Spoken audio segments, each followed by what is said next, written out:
جب حضرت مہدی کی قیادت میں مسلمان صاحب ایمان اہل عرب یہودیوں اور عیسائیوں کی طاقت سے ٹکرائیں گے تو ان کی مدد کے لیے دو جانب سے اللہ تعالیٰ کچھ بھیجیں گے مدد. ایک تو آخری مرحلے میں مدد آئے گی حضرت مسیح عیسیٰ ابن مریم کا نزول، جو یہودیوں کی طرف رسول بنا کر بھیجے گئے تھے. انہیں یہودیوں نے اپنے خیال میں سولی پر چڑھا دیا، لیکن اللہ نے فرمایا وما صلبوہ وما قتلوہ ولکن شبہ لہم بل رفعہ اللہ الیہ. اللہ تو اپنی طرف اٹھا کر لے گیا. اور احادیث صحیحہ جو کہ ہمارے ہاں متواترہ کے درجے میں وہ احادیث جو صحیحین کی ہیں، ان سے ثابت ہے کہ حضرت عیسیٰ ابن مریم دوبارہ زمین پر آئیں گے. اور یہودیوں کا سب سے بڑا سرغنہ جو خود مسیح ہونے ہی کا دعویٰ کر رہا ہوگا، مسیح الدجال، اسے حضرت مسیح قتل کرے گے. لیکن ایک دوسری حدیث سے معلوم ہوتا ہے کہ مشرق سے فوجیں آئیں گی حضرت مہدی کی مدد کے لیے. یخرجون ناس من المشرق یؤدون للمہدی یعنی سلطانہ. مشرق کی طرف سے فوجیں آئیں گی کہ جو مہدی کی حکومت کو مستحکم کریں گی. خراسان کا لفظ آتا ہے ایک دوسری حدیث میں. خراسان سے سیاہ عالم چلیں گے، انہیں کوئی نہیں روک سکے گا یہاں تک کہ وہ یروشلم میں جا کر نصب ہو جائیں گے. اور حضور کے زمانے میں اچھی طرح سمجھ لیجئے، ہند کسے کہتے تھے حضور کے زمانے میں؟ پاکستان ہند میں شامل نہیں تھا. سندھ و ہند، سندھ ایک مکمل ملک تھا، ہند اس کے بعد شروع ہوتا تھا. یہ راجپوتانے کا اور تھر کا ڈیزرٹ جو ہے، اس سے آگے جو ہندوستان ہے وہ ہند تھا.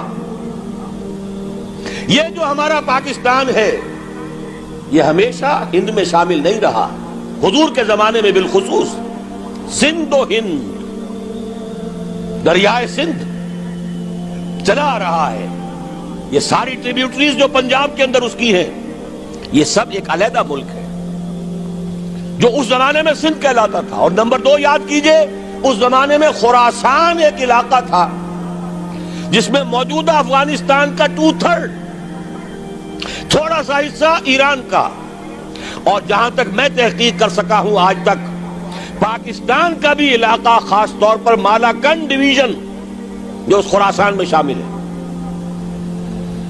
خراسان سے سیاہ عالم چلیں گے جو جا کر یروشلم میں نصب ہوں گے.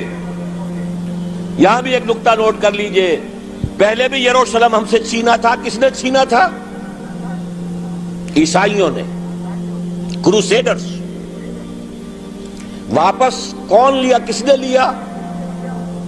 عربوں میں دم نہیں تھا، عرب عیاشیوں کی وجہ سے کھوکھلے ہو چکے تھے. واپس لینے والا صلاح الدین ایوبی، کرد خون.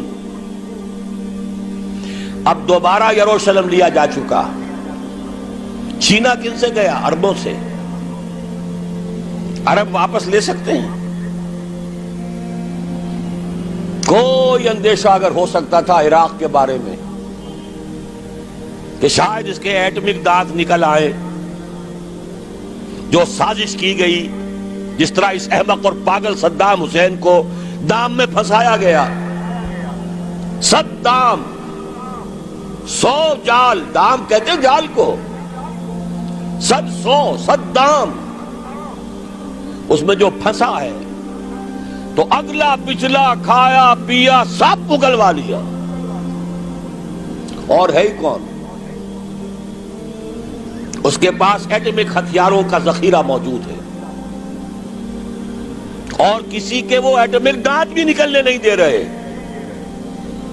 پاکستان کے اوپر کتنا دباؤ، اور ہمیں نہیں پتا کتنا کچھ دباؤ قبول کیا جا چکا. یہ تو سبھی مانتے ہیں. کیپ کر دیا گیا، روک دیا گیا، آگے تو نہیں بڑھ رہا، یہ تو سبھی مانتے ہیں. رول بیک بھی ہو گیا یا نہیں کچھ پتہ نہیں.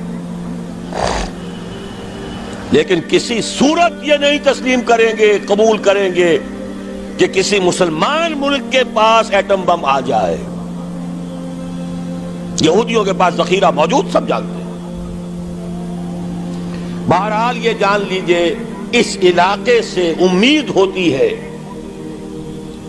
سندھ اور خراسان. حالات بہت خراب ہیں ہمارے، اور حالات بہت خراب ہیں افغانستان کے بھی، لیکن حالات کے بدلتے اللہ تعالیٰ کی مشیت کے تحت دیر نہیں لگا کرتی. سیرت نبوی میں مجھے نظر آتا ہے سن 10 میں 10 نبوی ہجرت سے 3 سال پہلے، 2.5 سال پہلے، کہیں سے کوئی امید کی کرن نظر نہیں آتی تھی کہ عرب میں اسلامی حکومت قائم ہو جائے گی. 10 برس ہو چکے محمد الرسول اللہ کو دعوت دیتے ہوئے، اور ابھی تک بمشکل 125 آدمی ہے. اپنے بل پر، اپنے طاقت پر مکے میں رہ بھی نہیں سکتے. کیسے ہو جائے گا؟ کہاں سے ہو جائے گا؟ میں آج پوچھتا ہوں، کوئی سر بتائے، کہیں سے کوئی امید کی کرن اس وقت نظر آتی ہے؟ اس ماحول میں لے جائیے. اگلے 3 سال میں کیا ہو گیا؟ پہلے سال 6، اگلے سال 12، اس سے اگلے سال 72، اور بیعت عقبہ ثانیہ، ہجرت، اور وہاں سے اب حضور کی طرف سے انیشیٹ شروع ہو گیا، انیشیٹو. تو ہم نہیں کہہ سکتے اللہ تعالیٰ کی قدرت، اللہ کی مشیت. یہ یقین ہے کہ دنیا کے خاتمے سے پہلے نظام خلافت قائم ہوگا، اور تمام دنیا میں ہوگا. ظاہر ہے کہیں پہلے کسی ایک جگہ سے ہوگا، جیسے حضور کے زمانے میں ہوا. اگر بیک وقت پوری دنیا میں ہو سکتا تو حضور کے دست مبارک سے ہوتا.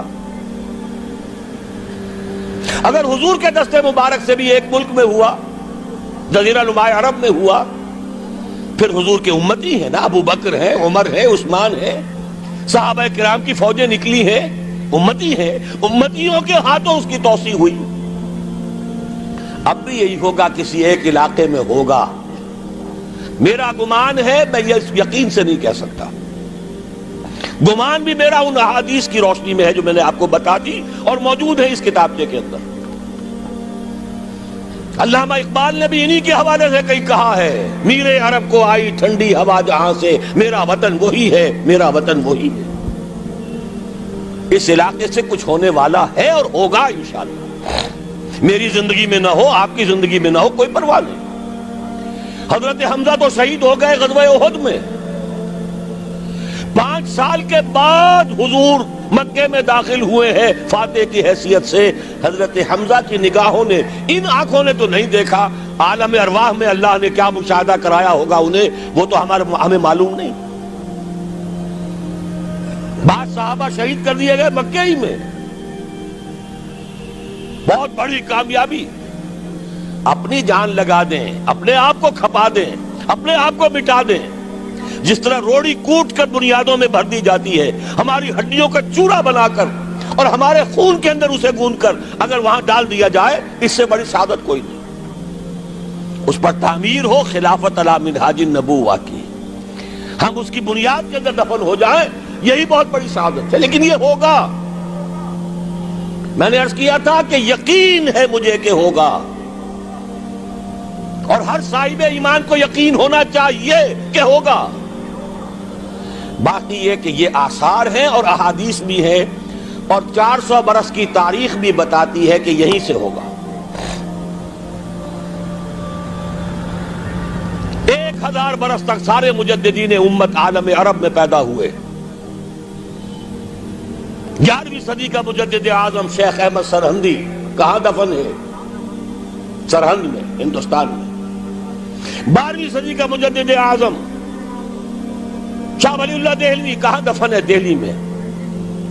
13ویں صدی کا مجدد اعظم سید احمد بریلوی، ان کی تو قبر بھی معلوم نہیں، لیکن ان کا خون جذب ہوا دریائے کنہار میں، اور ان کے سینکڑوں ساتھیوں کی لاشیں اس بالا کوٹ کے مقام پر.